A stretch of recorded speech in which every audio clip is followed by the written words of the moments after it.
Today is the most important day of my life. It's my 5th wedding anniversary with my beloved wife, Eva. I've been up since dawn, too excited to sleep. I can't wait to surprise Eva at the cafe where she works. I've picked up a beautiful bouquet of lilies, her favorite, and a box of artisan chocolates. As I walk the familiar route downtown, I take a moment to reflect on our years together. I still remember the first time I saw Eva across the crowded bar laughing with her friends.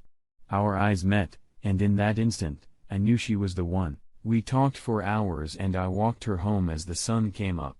We've been inseparable ever since that magical night. Eva is my best friend, my partner, my everything. Even though money has always been tight, we've built a happy little life in our cramped apartment, filling it with love and laughter. Her smile still makes my heart race like it did 5 years ago. I can imagine life without my beautiful, kind-hearted Eva lighting up my days. Approaching the cafe, I straightened my tie and tidy my hair, checking my reflection in a shop window to make sure I look my best. I want this day to be absolutely perfect for my lovely wife. As I enter the cafe, the familiar smell of coffee and baked goods wraps around me like a warm hug. I scan the room but don't see Eva right away. Odd, she always works the early morning shift. Hey, Steve, Sarah, one of Eva's coworkers, calls out from behind the counter. If you're looking for Eva, she's just stepped into the back room for a minute. She'll be right out. My pulse quickens with excitement and anticipation. This is even more perfect. I can surprise Eva coming out of the back room. I hurry over to the door and take a deep breath, gripping my gifts. I turn the handle and step inside. I freeze, the bouquet and chocolates falling from my lifeless grip. My chest tightens and icy dread trickle down my spine at the scene before me. Eva, my faithful, loving wife, locked in a passionate embrace with a tall, muscular stranger. His leather jacket and stubble give him a dangerous allure. One hand caresses her cheek while the other pulls her close by the waist. Eva's eyes are closed, lost in the moment. They break from their hungry kiss and gaze at each other, laughing easily like old friends or new lovers. It's him, the actor I've seen plastered across billboards and bus stops for weeks. His piercing eyes and cocky smirk taught me from 30-foot-tall posts around the city. He's the lead in that blockbuster movie filming downtown, and here he is, arms draped around my wife, staring back at me with amusement. "Excuse me, this is the employees-only back area," Eva says automatically before her eyes meet mine. Her cheeks flush bright crimson and she pushes the actor away forcefully. "Steve, oh my God, this isn't what it looks like," she gasps, clutching a hand to her chest in horror, but the image is seared into my mind. Eva, sweet, gentle Eva, wrapped up in the arms of another man, laughing with him, kissing him, betraying our marriage vows. I stumble backward towards the door while rising in my throat as my life crashes down around me. "No, Steve, wait!" Eva cries desperately. She reaches for me, but I pull away violently, tears stinging my eyes. The smiling cafe patron turn and stare curiously, but all I see is Eva and him together. The actor just stands there with his cocky grin, not an ounce of shame on his smug face. I burst out of the cafe, blinded by tears. Eva's voice echoes behind me. I run without stopping, away from the cafe, from Eva, from 5 years of memories, tarnish, in an instant. My lungs burn, but I can't breathe. I'm drowning in heartache, fury, and shock. I always thought Eva and I were forever. I thought she loved me as much as I love her. Now everything is a lie, my past, my happiness, my future, all shattered by the woman I gave my whole heart to. I find myself wandering aimlessly through the park where Eva and I picnicked just last weekend. Was it real for her then? Was this affair already happening right under my oblivious, trusting nose? Has our whole relationship in fiction just a placeholder until her leading man arrived?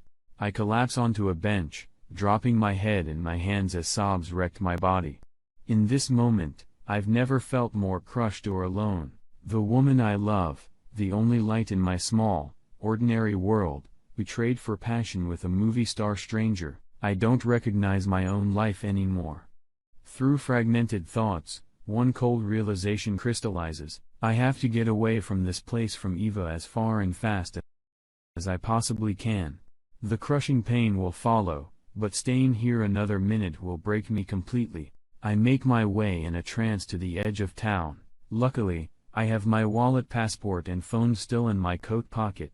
I buy a bus ticket, not even checking the destination through bloodshot eyes, just knowing I need distance, I need escape.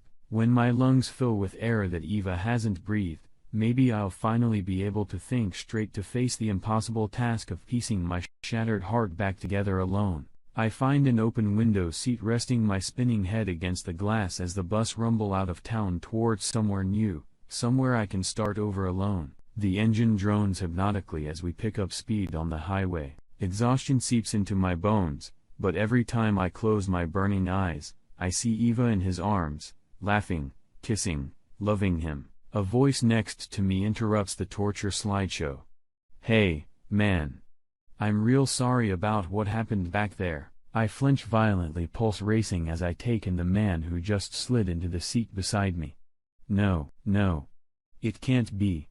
This has to be a nightmare, some sick twisted dream, but the same leather jacket comes into focus, the same stubble on his sharp jawline, a bright amusement at my suffering. Somehow, he's here on this bus with his stupid cocky grin, the man who stole my wife. I recoil from the actor about rising in my throat. This swaggering homewrecker has the audacity to sit beside me to flaunt his victory by invading the only solace I have led. What the hell are you doing here? I demand through gritted teeth. He raises both hands, his crafted expression, oozing practiced sincerity. "Hey, I know you've got every right to be pissed at me," he says. "I just want a chance to explain myself, clear this whole mess up." I crossed my arms, glaring out the window. I saw everything I need to at that cafe. No explanation needed. He shakes his head. "Okay. That looked really bad, but I swear to you it wasn't what you think. Eva and me were just friends, colleagues." Colleagues. Eva never mentioned being in a film. Then again, the Eva I thought I knew seems to have been a carefully. I stay silent, unconvinced. "Look, man, we were rehearsing a scene. That's all," he continues. "I am playing a slimy Wall Street type who seduces the nice cafe waitress played by Eva. I have to kiss her in the scene. It's in the script. We were just running lines before her shift when you walked in. Awful timing. I know, but I swear Eva isn't cheating on you, especially not with me." My gut reaction is to refuse to believe his slippery words, but doubts creep despite myself. It's true, Eva never mentioned acting. Then again, she rarely talks about that cafe job either. She's always been private, quiet.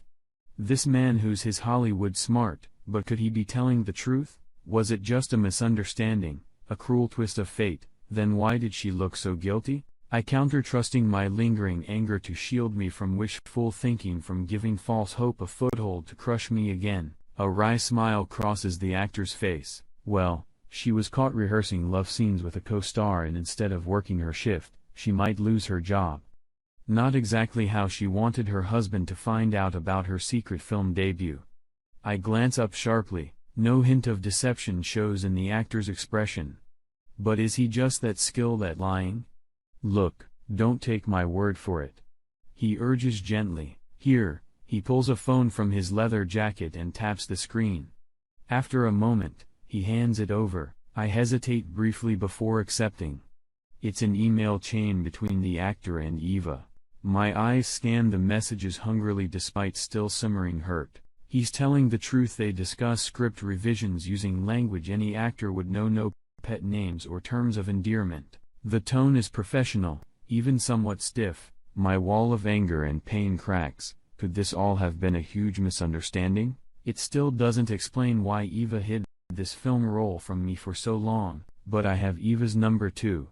"You know," the actor offers gently, "I can call her right now so you can talk, clear the air. She adores you, man. I could see that the moment we met. This is all just a stupid mistake." His words land like blows against my frightened doubt. A sob hitches in my throat, unbidden. A cautious, fragile part of me I've always buried deep now with sudden clarity knows that I need to talk to Eva.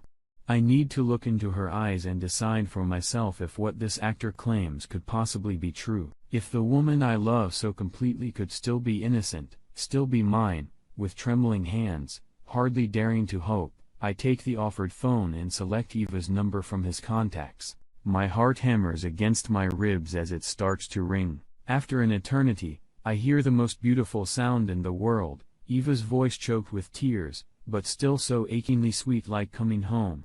"Hello, Eva. It's me." I manage hoarsely around the growing lump in my throat. A shuddering gasp answers, and when she speaks again, her words run together in a breathless flood. "Steve, oh my God. Steve, I'm so sorry about everything, about not telling you. I just landed a tiny role and didn't want to make a fuss if it got cut. But that's no excuse. I know I should have told you right away. I never meant to hurt you or make you doubt us even for a second. I love you so much, honey, and I'll do anything to fix this, to fix us. Just please come home so we can talk." Her frantic apology tumbles out in genuine remorse and despair, no deception, no actor's polish, just my Eva and her beautiful earnest heart laid bare. "I believe you," I whisper, the three most difficult yet freeing words I've ever uttered. "I'll come home. We'll work this out." Eva answers with a sob of relief, and in the background, I hear cheers and applause from the cafe staff and regulars who I realize must have been worryingly listening in this whole time. Despite everything, a hint of a smile tugs my lips. Our community has always loved and supported us. Both, of course, they'd rally behind us now in this crisis of misunderstanding. The actor claps me firmly on the back, grinning. "There you go, man. I told you it was all just a stupid mix-up. You two crazy kids are going to be just fine. Now get back there and give that pretty wife of yours A for me." He winks dramatically and my smile widens ever so slightly as the bus slows from my stop. Gratitude floods my still brew heart toward the suave, meddling actor who chased me down to plead Eva's innocence when he could have just vanished into his glamorous film world without a glance back at the collateral damage he'd unintentionally left in his wake. And towards my sweet Eva, whose only crime was following her private passion without letting pride or insecurity hold her back from a chance to shine beyond our little town. My wife saw a hidden talent within herself and seized it boldly but quietly, she adds wryly, because the only dream that matters to me is the one we share together, the future I envisioned just hours ago, as dust now shimmers again before me, brighter for the storm we weathered today. We squeeze each other's hands, bridging doubt with hope. The foundation of unconditional trust may be newly shaken, but I know it will set firmer over time. We have so much life yet to live to understand one another anew day by passing day. What awaits us, I cannot guess. Perhaps, fame and fortune, like the classic cinema of olives, may be simply more slow, lovely years wrapped in familiarity and comfort to come. But in this moment, I know once again with bone certainty that our intertwined paths stretch into the distance together wherever they may lead. No passing passions could outweigh that. I draw Eva into a fierce embrace, then, relishing her sweet familiarity, she clings to me and we hold each other, and the little apartment has sheltered a lifetime of intimate moments. We have hours, years, a lifetime left to speak of all that awaits us. For now,